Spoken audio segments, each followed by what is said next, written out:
Bonsoir à tous. À la une de l'actualité de ce 11 juin, la centrale hydroélectrique de King Kong nécessite une extension. Construite il y a 60 ans, l'infrastructure est aujourd'hui confrontée à beaucoup de problèmes environnementaux. Le constat du ministre de l'Hydraulique et des Hydrocarbures, c'est dans ce journal.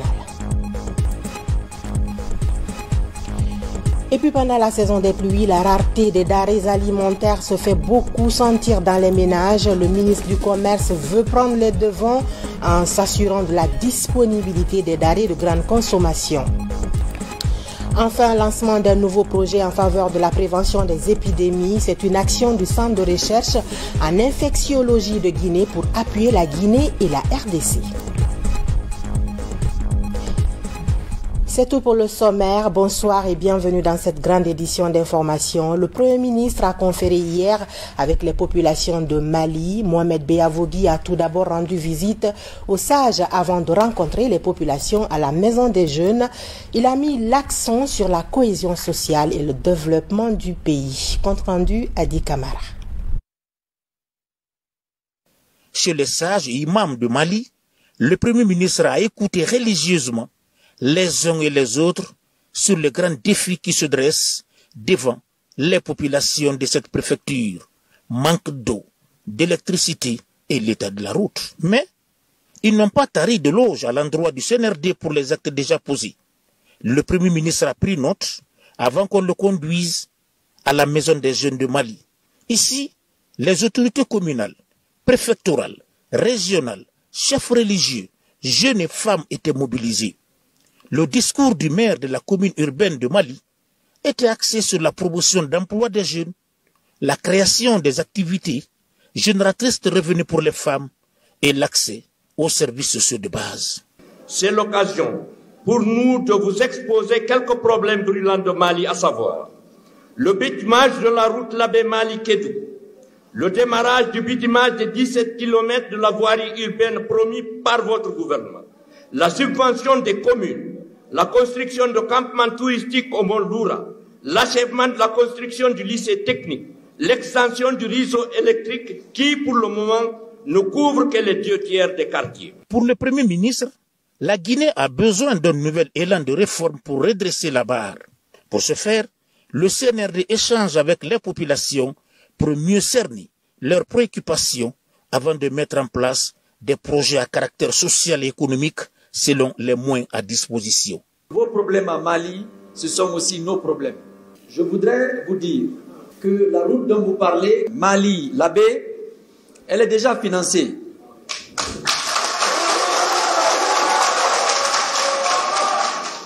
Très bientôt, vous verrez les machines ici.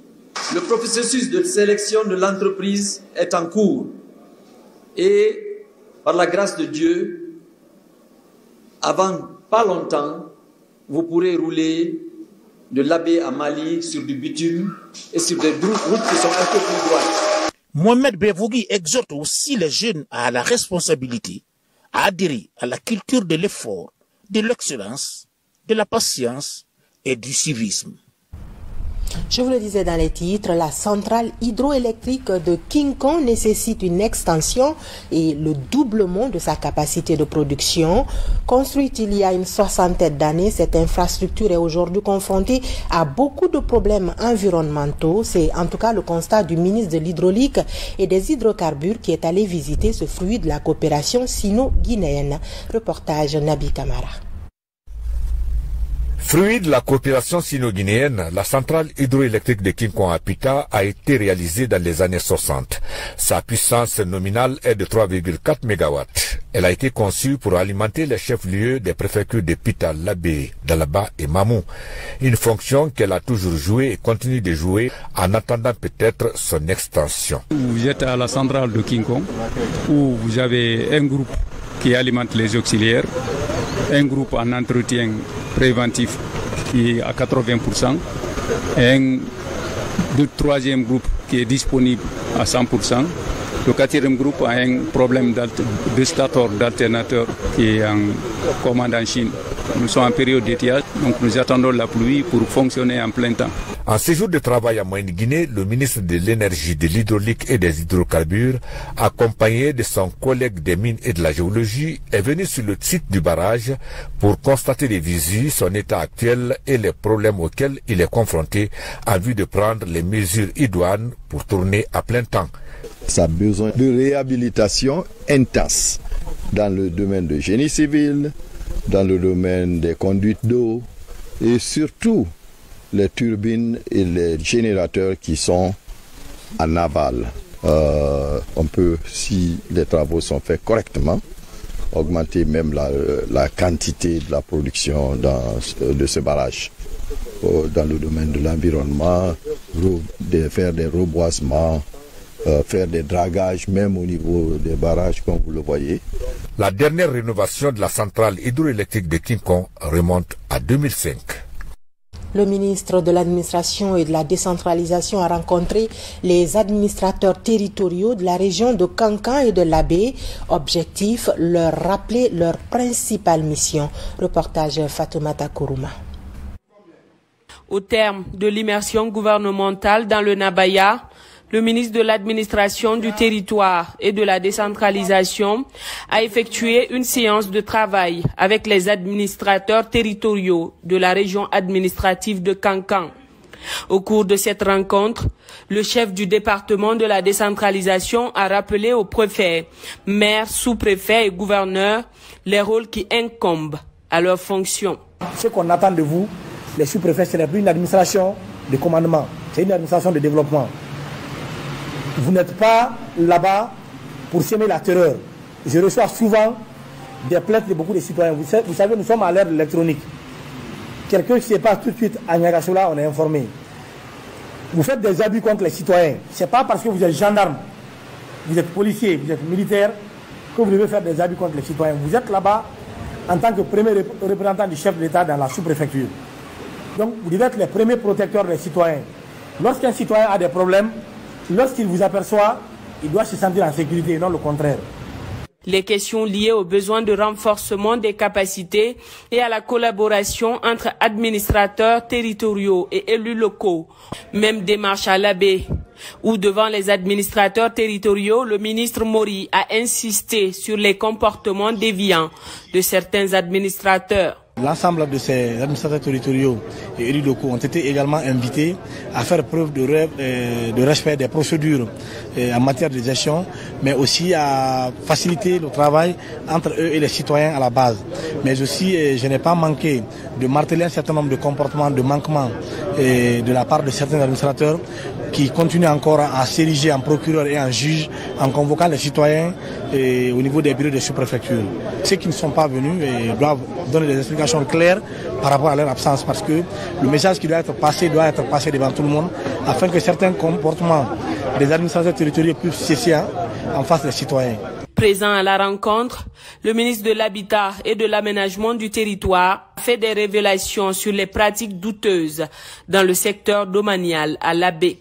Les pratiques anciennes qui continuent d'être faites dans le territoire un peu partout, avec les aménagements du territoire, et qui font que les parts qui reviennent à l'État sont systématiquement spoliées, et c'est partout qu'on l'a constaté, en forêt, en Haute-Guinée, ici en Moyenne-Guinée, et je suis sûr que ce sera les mêmes réalités en Basse-Côte. Les administrateurs territoriaux dans beaucoup de localités prélèvent ces parts-là, c'est le partage avec les maires et le représentant de l'habitat dans ces localités-là, donc tout ça disparaît de la comptabilité alors que c'est la contrepartie de l'aménagement du territoire. Les administrateurs territoriaux, pour leur part, s'engagent à faire ce qu'il faut pour atteindre les objectifs visés au cours de cette transition.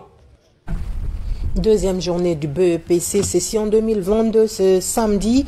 En plus des évaluations, une autre étape importante a aussi démarré sur l'ensemble du territoire. Il s'agit de la correction des copies. À Kindia, les 140 correcteurs choisis sont invités à travailler en toute honnêteté pour la crédibilité des futurs résultats. Abdelaziz Baldé.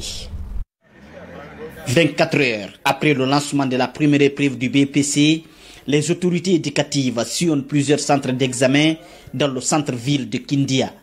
La rigueur dans le travail revient souvent dans les propos des visiteurs.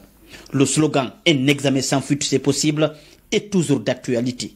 Cette année, Inch'Allah, il n'y aura pas fuite de sujet. Que jusqu'au dernier jour des bacs, le 21, je vous dis, aucun sujet ne va sortir avant le lancement. Ça, je peux vous rassurer. Nous leur avons dit à tous les correcteurs, vous n'êtes en compétition avec personne. Allez-y lentement, mais aussi sûrement. Nous ne voudrions pas qu'il y ait des victimes, c'est-à-dire des élèves victimes des corrections des uns et des autres. C'est pourquoi nous avons exigé aux IRE de ne prendre que les compétents. À l'instar des autres villes du pays, la correction des copies du brevet d'études du premier cycle a démarré ce week-end à Kindia dans le strict respect des innovations. Ici à l'École nationale de santé de Tafori, avant de toucher une copie, chaque correcteur doit s'acquitter de cette obligation des prestations de serment, la main sur le Coran ou la Bible. Ce passage obligé est une première. Je peux rassurer d'abord au ministre, avec toutes les dispositions prises, que vraiment tout se passera dans les conditions les meilleures à Kindia et qu'il n'y aura pas de fraude. Démarré ce vendredi, le brevet d'études du premier cycle se poursuit dans la sérénité et prendra fin le mercredi 15 juin 2022 sur toute l'étendue du territoire national. Les grandes pluies qui s'annoncent sont considérées en Guinée comme des périodes de soudure, une période pendant laquelle la rareté des denrées alimentaires se fait beaucoup sentir dans les ménages. Pour y faire face, le département du commerce veut s'assurer de la disponibilité des denrées de grande consommation dans les magasins et autres entrepôts de certaines communes de Conakry. Daouda Tabonsila pour en savoir davantage. La sécurité alimentaire, une préoccupation de l'heure. Face à ces défis, le ministère du Commerce, de l'Industrie et des PME, à travers sa Direction nationale du commerce intérieur et de la concurrence, s'active sur le terrain. Le département veut se rassurer de la quantité disponible des denrées alimentaires de grande consommation à l'approche des grandes pluies, considérée comme période de soudure en Guinée. Si nous sommes sortis ce matin, c'est pour nous rassurer que vraiment que le pays dispose suffisamment de stock de denrées alimentaires.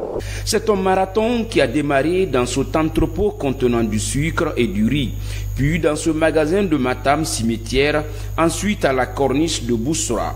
Partout, les commerçants, en plus de ceux qui existent, rassurent la population de leur volonté de ravitailler le marché en denrées.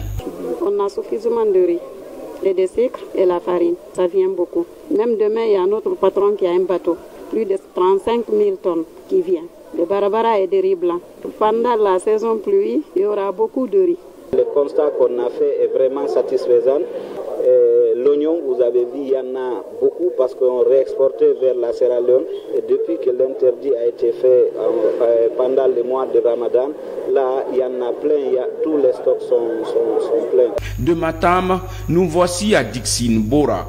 Ici également se trouvent stockées plusieurs tonnes de riz, de sucre et de farine, des denrées prêtes à être livrées sur les marchés de Conakry et de l'intérieur du pays pour éviter toute rupture. C'est un périple qui s'est achevé dans les installations de cette raffinerie d'huile. Au petit bateau de Kaloum, cette unité industrielle peut produire jusqu'à 700 tonnes d'huile rouge raffinée par jour pour l'ensemble des marchés de Conakry et de l'intérieur du pays. Dans l'actualité également, surveillance et lutte contre les mouches. Un nouveau système de contrôle des mouches des produits fruitiers vient d'être vulgarisé au niveau de la sous-région, une initiative de la CEDEAO en partenariat avec l'Union européenne. Yaya Silla. S'il existe en Guinée et dans la sous-région ouest-africaine un des produits fruitiers d'exportation les plus prisés en Europe, c'est bien la mangue. Or, la quantité d'exportation s'est réduite à un moment par le fait de la présence d'une mouche qui détruit ce produit précieux de consommation et d'exportation.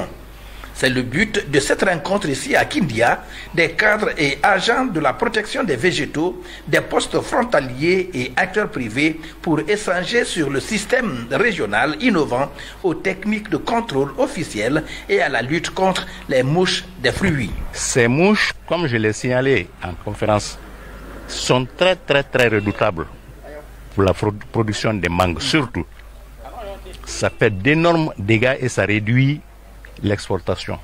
Une seule mangue piquée dans une cargaison, je l'ai dit là-bas, détruit toute l'exportation. La CEDEAO, avec le financement de l'Union européenne, appuie les producteurs à mieux s'organiser face à ce phénomène de mouche des produits fruitiers au niveau de la sous-région. Dans ce processus, la Guinée vient de loin. Elle veut encore redynamiser le combat dans tout le secteur. De la manière dont on doit entretenir l'être humain, dont on doit soigner l'être humain, c'est de la même manière qu'il faut entretenir les produits agricoles. C'est de la même manière que nous devons les soigner. Nous allons nous y mettre. Nous allons nous y mettre pour éradiquer pas que la mouche de fruits. Nous avons des criquets puants. Nous avons la chenille légionnaire aujourd'hui sur les produits maraîchers. Oui, ça remonte les céréales et plus loin sur les arbres fruitiers. La mangue a une multiple usage. Avec la vulgarisation des techniques de lutte contre les mouches et la surveillance des cheptels, elle y gagnera beaucoup. Troisième titre de ce journal, lancement d'un nouveau projet en faveur de la prévention des épidémies. C'est une action du Centre de recherche en infectiologie de Guinée qui, pour appuyer la Guinée et la RDC, le financement est assuré par le Centre de recherche international pour le développement du Canada pour une durée de 3 ans. Bakary Bamba Kondi. La Guinée et la République démocratique du Congo sont deux pays ouest africains fréquemment touchés par les épidémies. Pour les appuyer dans la prévention et la lutte contre ces fléaux, le projet décentralisé et rendre opérationnelles les plateformes Une Seule Santé vient d'être lancé. Il s'agira principalement de réaliser une analyse des causes et conséquences des maladies infectieuses émergentes dans les deux États à travers le renforcement des systèmes de surveillance, d'information et de communication sur les risques. C'est un projet complémentaire à tout ce qui existe comme dispositif dans le projet. C'est la preuve d'ailleurs pour laquelle nous avons mis sous la coupe de la plateforme nationale Une Seule Santé. Donc nous venons en appui à tout ce qui était déjà disponible dans le pays en termes de partenaires et en termes d'activités. Pour mieux le contrôler, il faudra que les différents secteurs, le secteur de la santé humaine, santé animale, santé environnementale et même santé végétale, parce qu'il y a des maladies aussi qui partent des plantes vers les humains. Toutes ces maladies doivent être contrôlées en synergie. En Guinée, ce sont les 8 régions administratives qui sont concernées par ce projet et 5 provinces en RDC. Pour sa réussite, les partenaires techniques et financiers les invitent à une synergie d'action avec pour approche Une Seule Santé. Il y a plusieurs déterminants qui ont un impact sur la santé. Vous avez l'environnement, vous avez la santé animale et tous ces éléments interagissent sur la santé humaine. C'est pour cela que ce projet vient à point nommé pour adresser toutes ces questions, faire une analyse et trouver une approche commune en ce qui concerne l'approche One Health. Du côté guinéen, l'État ne doute pas de la portée positive de cette initiative du Centre de recherche en infectiologie, CERFIG en abrégé, sur le système de prévention et de lutte contre les épidémies dans le pays. Ce projet que nous venons de lancer donc ce matin viendra donc renforcer les capacités de cette plateforme et surtout décentraliser les activités jusque sur le terrain afin de répondre aux besoins de coordination mais aussi d'information. Avec une durée de 3 ans, le projet doit au finish favoriser des formations pour le renforcement des réponses interdisciplinaires qui doivent être réalisées auprès des communautés qui courent plus de risques en Guinée et en République démocratique du Congo. Et puis, pour faire face à la vente des faux médicaments en Guinée, la pharmacie centrale prend ses responsabilités.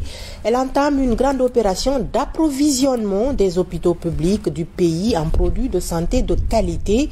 Les premiers lots ont été embarqués cette semaine même pour couvrir les besoins en médicaments des populations à la base. Adia Toubari. Dans la politique hospitalière, la rupture fréquente des médicaments essentiels et des produits de santé reste un défi majeur. Pour relever ce défi, la pharmacie centrale de Guinée fait de la disponibilité des produits pharmaceutiques pour les centres hospitaliers du pays une priorité. Dans ces locaux, des camions se mettent en branle pour acheminer les stocks de médicaments au niveau des agences de la PCG de l'intérieur du pays.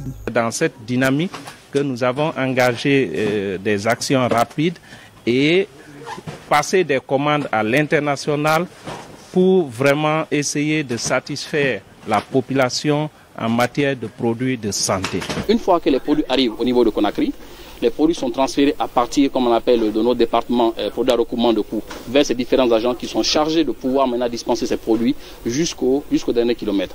Donc cela permet vraiment de couvrir réellement tous les segments de la pyramide sanitaire du pays. La centrale pharmaceutique publique a mobilisé une vingtaine de camions pour assurer l'opération de distribution. Ces médicaments essentiels génériques sont achetés conformément aux normes pharmaceutiques internationales. Et le contrôle de la qualité des médicaments a été l'un des critères d'achat imposés par la PCG. Nous avons reçu plusieurs quantités de médicaments. Avant de passer un marché à un fournisseur, quel qu'il soit, procède d'abord à une préqualification technique des produits, couple produit-fabricant, un peu pour se rassurer de la qualité des produits avant de les rendre disponibles auprès des structures sanitaires. Et après, passer à une évaluation du coût, pour toujours se rassurer que les produits qui seront mis à la disposition de la population sont des produits à coût abordable. Unique centrale pharmaceutique publique du pays, la PCG est l'instrument de mise en œuvre de la logistique intégrée du ministère de la Santé. Avec sa nouvelle vision d'approvisionnement des produits de santé en continu des structures sanitaires, le pari de la lutte contre le marché illicite des médicaments devrait être gagné. L'Association des professionnels africains de la communication a choisi de renforcer les capacités de ses membres dans le numérique. APAC Guinée entend ainsi aider ces femmes évoluant dans le journalisme et la communication à créer des sites web et d'autres organes de presse avec un financement de l'ambassade des États-Unis d'Amérique. Mounir Bari. C'est une rencontre des femmes journalistes et professionnelles de l'information et de la communication. Elles sont une trentaine à prendre part à cette session de renforcement de capacités. L'ambition des initiatrices du projet est d'outiller les femmes journalistes dans la création et la gestion d'un site internet afin d'être plus autonomes. Comme vous le savez, notre paysage médiatique, parmi tous les médias qui existent, c'est les hommes qui créent et généralement c'est les hommes qui sont les patrons. Donc on a voulu faire cette formation afin que ces femmes qui vont suivre cette formation soient outillées sur la création et qu'à l'avenir, dans un mois, 2 mois ou une année peut-être, qu'on retrouve d'autres femmes propriétaires de médias en ligne. Puis je fais le constat qu'il y a beaucoup de femmes qui sont excellentes, mais qui ne sont pas forcément assez valorisées.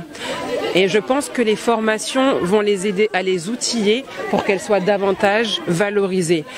L'ambassade des États-Unis d'Amérique accompagne ces femmes pour plus d'engagement et d'initiatives pour redorer le blason. La participation des femmes journalistes, bien sûr. Mais c'est très important parce que c'est par les femmes journalistes pour les femmes journalistes. Je crois que c'est très, très important. Après ces rendez-vous d'échange et de partage d'expériences sur la création et la gestion des sites web, ces femmes ambitionnent désormais de relever de nombreux défis. L'actualité, c'est aussi le démarrage de la deuxième session des cadres de concertation pour l'insertion socio-économique des jeunes sur l'axe Conakry-Labé. 12 communes seront touchées, mais avant, il est question de faire le bilan et les perspectives pour plus d'opportunités pour les jeunes. Saint-Martin Fancinadou. Depuis 2020, le programme des Nations Unies pour le développement PNUD à travers Integra, appuie l'installation des cadres de concertation pour l'insertion socio-économique des jeunes. Le projet est mis en œuvre sur l'axe Conakry-Labé. Il évolue dans 12 communes. Pour Conakry, Matam, Ratoma, Matoto et Dixine sont touchés et le reste des communes à l'intérieur du pays. Dans l'année, 2 sessions se tiennent pour aider les acteurs des communes concernées à évaluer le niveau d'évolution des activités d'Integra et à faire le suivi de celles-ci dans l'exécution des plans locaux de développement en faveur des jeunes. Le but final, c'est d'arriver, comme je dis, à la création de 8000 emplois. C'est un programme avec beaucoup de personnes. Nous pensons que les collectivités doivent jouer un rôle très important. C'est pourquoi nous avons mis en place ce cadre de concertation pour que justement toutes les parties prenantes puissent discuter sur comment est-ce qu'on va faire ensemble pour trouver des débouchés pour nos jeunes et les insérer durablement dans les collectivités. C'est donc la 2e session extraordinaire des responsables du PNUD, du ministère de la Jeunesse et des élus locaux autour de ce projet. Pour les 4 communes de Conakry, le temps est donné à Ratoma. Au sortir de ce cadre de concertation, nous ferons tout auprès de la mairie, c'est-à-dire le maire de la commune de Ratoma, pour que ces propositions qui seront prises ici, les recommandations qui seront faites ici, soient prises en compte afin que plus de jeunes encore soient aussi plus employés dans la commune de Ratoma. Évidemment, quand la jeunesse est formée, elle est plus éduquée, elle va être plus productive. Elle ne va plus consacrer ses efforts à des errements, mais plutôt elle consacrera sa connaissance au développement personnel. Ces projets financés par l'Union européenne contribuent à la préparation à la vie professionnelle dans les établissements scolaires, à la réalisation des infrastructures économiques, à la formation professionnelle et à la création d'emplois durables en faveur des jeunes.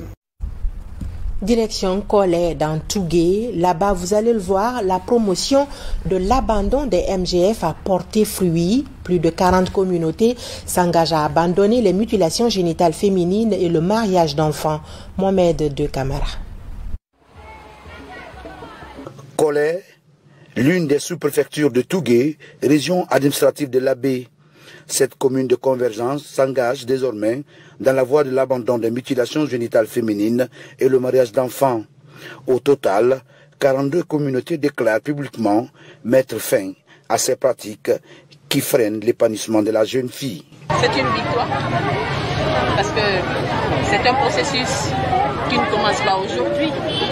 C'est un processus de longue haleine pour arriver à une cérémonie de déclaration publique. À travers cette action, les populations de Collet s'engagent ainsi à atteindre le statut zéro mutilation génitale féminine, zéro mariage d'enfants, ce qui vient matérialiser le combat quotidien du ministère de la promotion féminine et son partenaire traditionnel, l'UNICEF. Dans la même logique, à l'Abbé Centre, des kits de couture et d'autres petits métiers ont été offerts par l'UNICEF aux jeunes filles et garçons.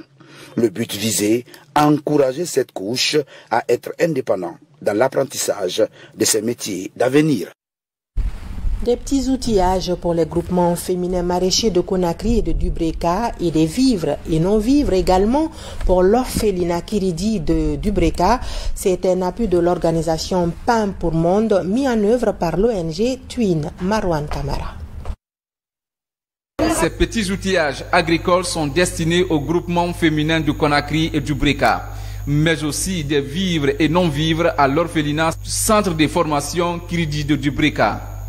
C'est un accompagnement de l'ONG Today's Women International Net, qui signifie en français Réseau international des femmes d'aujourd'hui, à travers son projet d'appui à l'autonomisation des femmes vulnérables dans les préfectures de la Guinée. Il est financé par l'organisation Pain pour le Monde. C'est un projet d'appui à l'autonomisation et droit des femmes, surtout les plus vulnérables aussi dans les préfectures. On a aussi les enfants, surtout qui sont aussi au niveau des orphelinats, où on avait déjà fait aussi un peu d'études aussi avec nos agents du terrain. Il est de notre devoir en tant que structure de l'État de soutenir toutes les initiatives allant dans ce sens, notamment celle de l'ONG Twins Rifa, qui s'est engagée aujourd'hui à accompagner les groupements féminins des zones ciblées par le projet, par la remise des petits outillages agricoles et celle des fournitures scolaires et vivre en vue de leur autonomisation. Ce geste vient renforcer les capacités techniques de ces femmes dans leurs activités génératrices de revenus, mais aussi et surtout donner le sourire aux enfants orphelins. Vraiment, on remercie l'ONG Twin. Que Dieu donne longue vie à cette ONG et qu'il ne se fatigue pas à aider les femmes. Vraiment, c'est la joie parce que Twins est passé à l'orphelinat, ils ont vu la réalité et ils sont venus en aide aux orphelins. Donc nous sommes vraiment très contents de Twins. Nous les remercions infiniment parce qu'il y a beaucoup de personnes, mais moins de volontaires. Créée en Guinée depuis 2000, l'ONG Twin s'active à renforcer les droits et l'autonomisation des femmes en Guinée. Le préfet de Télémélé face à ses citoyens, l'avenir de la préfecture est au cœur des échanges entre le colonel Mamadou Lamarana Diallo et ses concitoyens Alpha Isiagaba. Face à face, les autorités préfectorales de Télémélé et les populations au centre des échanges, l'avenir de la préfecture de Télémélé, les défis des infrastructures sont posés. Il s'agit par exemple du reprofilage des pistes intersous-préfectorales, l'accès à l'électricité. Déjà, les populations de Télémélé saluent les quelques actions réalisées. La rénovation, l'équipement de la préfecture, l'équipement de sa résidence et en même temps le col tournante. Il a fait encore une autre réalisation à Kawesi, faire la route de Kawesi. On est très satisfait au nom des populations de Télémélé. Nous remercions très sincèrement le colonel Mamadi Doumbouya pour que les entreprises qu'il est en train de faire pour la République et plus particulièrement pour Télémélé. L'autre pan de la rencontre, la sensibilisation des citoyens pour une transition réussie, la cohésion sociale de vivre ensemble. Le préfet de Télémélé n'a rien occulté. Télémélé a bénéficié beaucoup des actions de développement. Donc, il était de notre devoir de venir vraiment le dire tout ce que le président est en train de faire pour la population de Télémélé. Ce que nous disons aujourd'hui en Guinée, le souhait des chefs de l'État, c'est pour que tous les Guinéens conjuguent les mêmes verbes. C'est pour qu'il y ait l'entente, pour qu'il y ait la paix. Et parce que sans la paix, il n'y a pas de développement. Estimé à plus de 300 000 habitants, la préfecture de Télémélé s'agrandit. Avec l'arrivée du CNRD au pouvoir, des projets de développement sont amorcés à Télémélé, l'une des plus grandes préfectures du pays, avec 8 préfectures voisines. Pour finir, les fédérations sportives guinéennes ont élu ce samedi El Hadj Ben Daouda Nassoko à la tête du Comité national olympique et sportif guinéen. Il succède ainsi à Maître Nabi Camara, ancienne gloire du football guinéen. C'était à l'occasion de la 14e Assemblée générale élective tenue ici à Conakry. Reportage Djibril Camara. Sur 15 candidats, 11 membres, dont 3 femmes, ont été élus pour diriger le Comité national olympique et sportif guinéen pour un mandat de 4 ans. C'est à l'issue d'une assemblée générale élective, supervisée par le délégué du Comité international olympique, que le secrétaire général sortant de cette instance, El Hadj Ben Daouda Nassoko, a été élu président avec 25 voix sur 30. Nous ferons de la nouveauté parce que l'équipe est homogène. Depuis que l'équipe qu'on a, il y a beaucoup de valeur dans notre équipe. Et tout le monde veut faire du bien.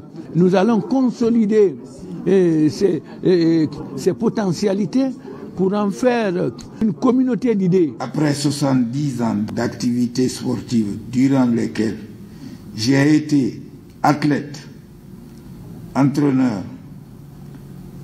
instructeur de la CAF et de la FIFA, président du Comité national olympique, je vous annonce que tout cela s'arrête aujourd'hui. Toute ma vie durant, j'ai opté pour cela. Enfin, je vous souhaite du bon chemin pour la promotion du sport et de l'olympisme en Guinée. 30 fédérations sportives sur 30 ont pris part à cette 14e Assemblée générale élective du Comité national olympique et sportif guinéen. Le vote s'est déroulé à bulletin secret. Ce qui me fait le plus plaisir, c'est que vous ayez soutenu cette ambiance conviviale observée depuis le début jusqu'à la fin.